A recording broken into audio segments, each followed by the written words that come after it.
Halo semuanya, perkenalkan nama saya Cynthia Lestari.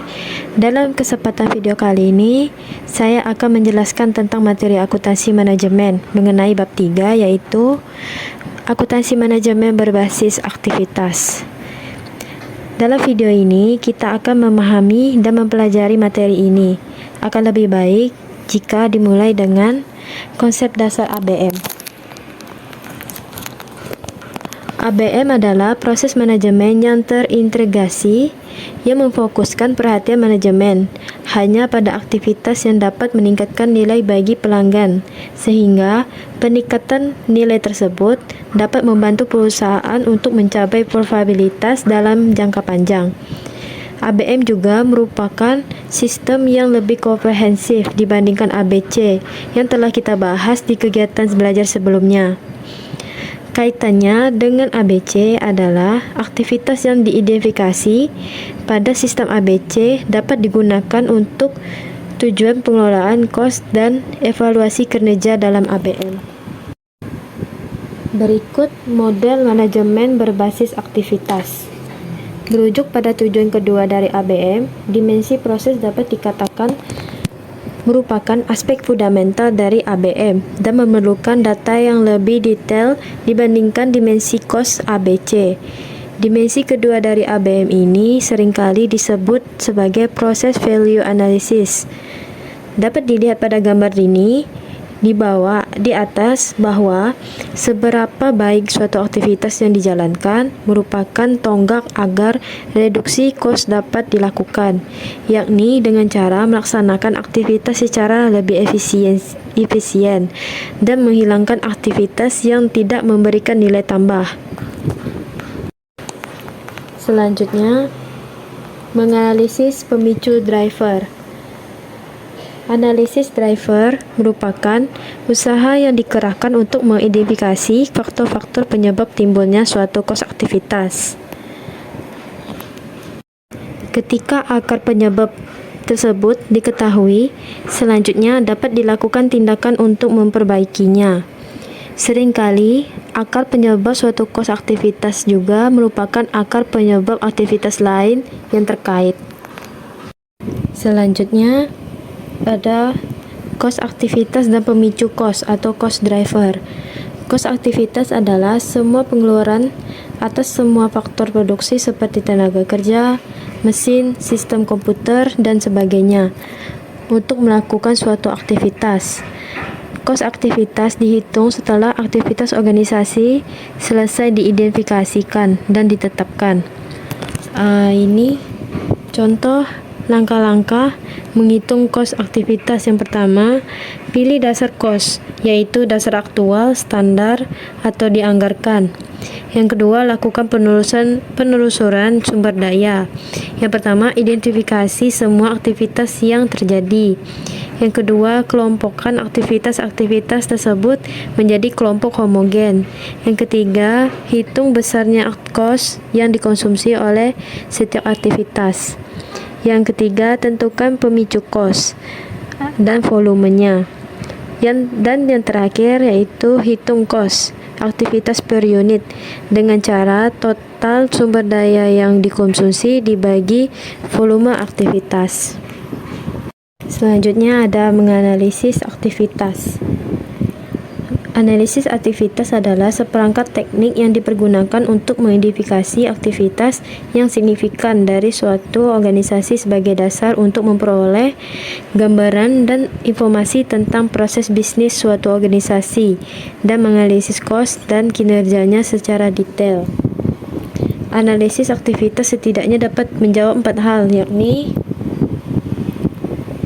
aktivitas apa saja yang dilakukan perusahaan. Yang kedua, berapa banyak orang yang terlibat dalam suatu aktivitas. Yang ketiga, berapa banyak waktu dan sumber daya yang diperlukan untuk melakukan suatu aktivitas. Dan yang terakhir, adakah dampak tambahan nilai suatu aktivitas terhadap perusahaan maupun pelanggan. Selanjutnya, ada target cost, aktivitas menambah nilai dan tidak menambah nilai. Sebuah perusahaan harus menetapkan harga jual dari produk yang diproduksinya. Harga jual haruslah bersaing dengan harga jual pesaing atau kompetitor. Harga jual adalah total cost ditambah laba atau dengan model matematis. Ketika perusahaan sudah menetapkan laba, maka fokusnya berikutnya adalah cost. Artinya, supaya perusahaan memperoleh laba yang telah ditetapkan, maka cost harus menjadi perhatian utama. Perusahaan harus mampu menekan cost sampai pada level tertentu sehingga harga jual sama harga pasar pesaing. Konsep ini disebut dengan target cost. Target cost adalah harga pasar atau harga pesaing dikurangi dengan laba. Selanjutnya, perusahaan akan membandingkan target cost dengan cost aktual saat ini.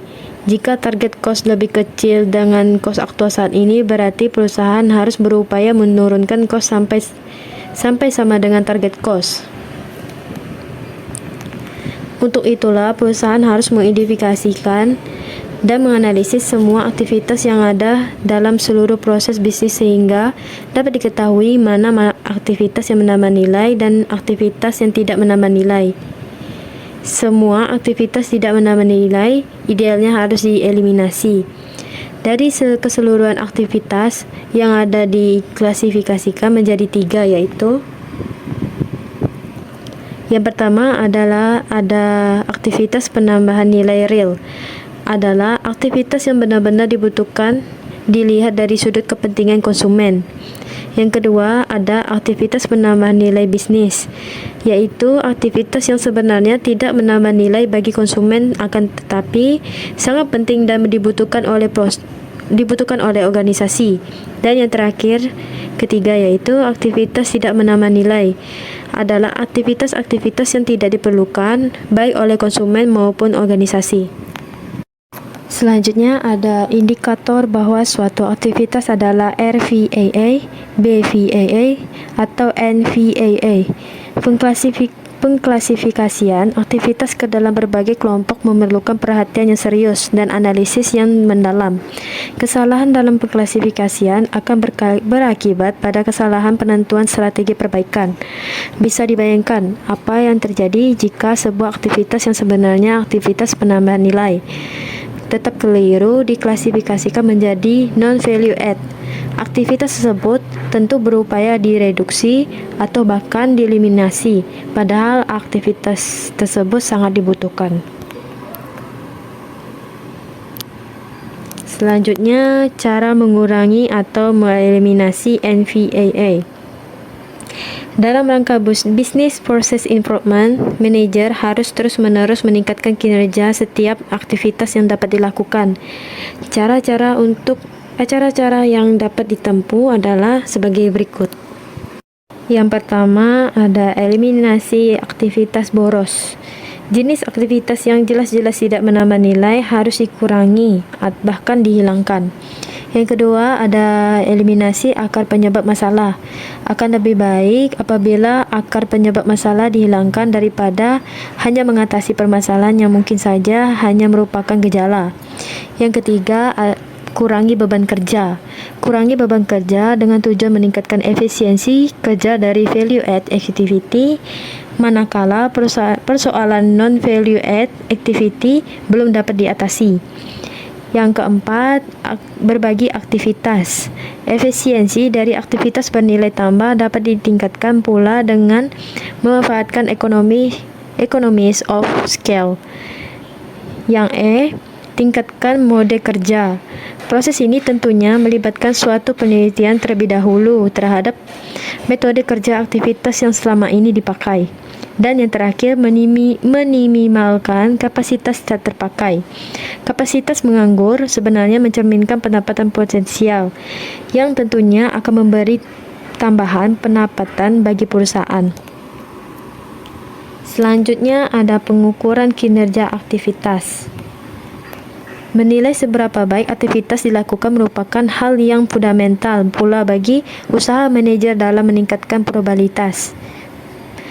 Telah disampaikan di awal bahwa oleh karena ABM berfokus Pada perbaikan yang berkelanjutan, maka kinerja para manajer tidak hanya dinilai berdasarkan ukuran-ukuran finansial namun juga akan dinilai berbagai ukuran-ukuran non-finansial seperti keluhan pelanggan, tingkat kerusakan produk, perubahan pesanan, pengerjaan ulang, dan lain sebagainya.